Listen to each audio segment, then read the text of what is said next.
And my mom, in tears, said to Carrie and I, that I've never been with a man that pleasured me.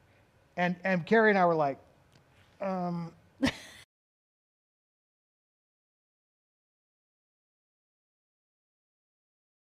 Our romance fulfilled the highest standards of journalism. So we sold copies, lots of copies. It was the biggest story in Hollywood. So that is a good description of that. Now, this is where it gets, I'm going to go down the dark side here a little bit. Ugh. It's not that dark. Okay.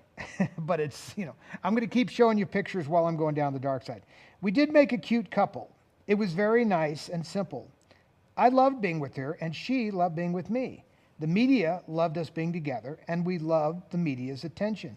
Deb and I spent a lot of time together, although we were rarely alone. We did just about everything together, except sex. In the 1950s America, sex was a four-letter word. No one talked about it. Television programs, movies followed the three-legged rule, which stipulated that if a man and a woman were horizontal position, at least 1 foot had to be touching the floor. Good girls still hadn't had sex until they were married, and Debbie was a very good girl, for a while at least. Here we go, right? Oh, man. Yeah, he goes. He had to go there. And I was willing to put up with it for a while at least. Now, you look at him there. He's obviously, that's my grandmother made that dress. And there is, this is a lot of pose shots. Now, here we're getting to the wedding, but I'm skipping ahead. So with Debbie, the anticipation turned out to be the most exciting aspect of sex. So I'm going to come to me for a second here, because I'll just read this last part. So with Debbie, the anticipation turned out to be the most exciting aspect of sex. There was a lot of heavy petting, a lot of panting. I certainly wanted to make love with her. She had a great figure, and she was incredibly sexy to me and remained that way right up until the first time we had sex. Thank you for sharing. Debbie has always claimed that she was a virgin when we married, and that I know this is not true, because I was there long before we got married. Long before he means like a week, because they only dated for a short period of time. I remember sleeping with Debbie in her house one night, and we heard her parents talking, and Debbie told me that she was sure her mother and father had no longer were having sex. That's true. In fact, I'm not even sure they talked for 40 years. I had never actually thought about my parents' sexual relationship. Was surprised to hear her speak about it with such certainty. What I did realize that she told me that she was actually telling me our future. I don't think Debbie ever really enjoyed having sex with me. Now, I have to pause right there. Because I have thoughts too. I do. Okay, well, I have thoughts. Would you like to talk?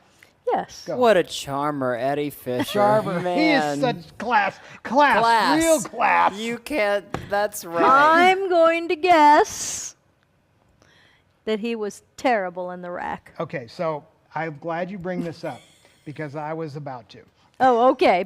And we've never talked about this. Okay, no. So, but that's my guess. So, look, I got to segue forward. Okay. It's 1974. My mother starts dating a guy named Bob Fallon. Yeah. Who is a real man's man. Really nice guy, but very suave, tan, good-looking man's man. So here's the truth. My mother had, how old's my mother then? 32? 40? 32. 42. Is that right? After Harry. It's 42. Okay. She had never had an orgasm. Oh, I just got the vapors. Well, my mother wrote about all of this in her book, I think, somewhere.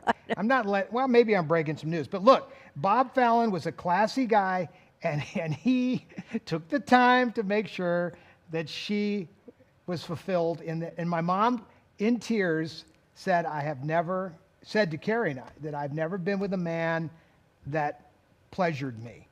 And Carrie and I were like,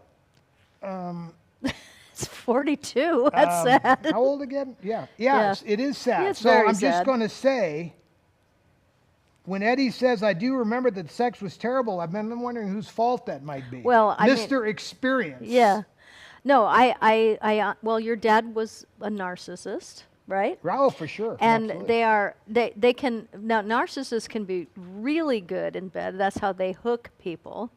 But it's all for show, because when it all falls apart, that falls apart too. So, you know, they can play that, but they can't sustain that. How's Okay, that? but Then you have Harry Carl, speaking of Well, sustaining. That's right. yeah, well,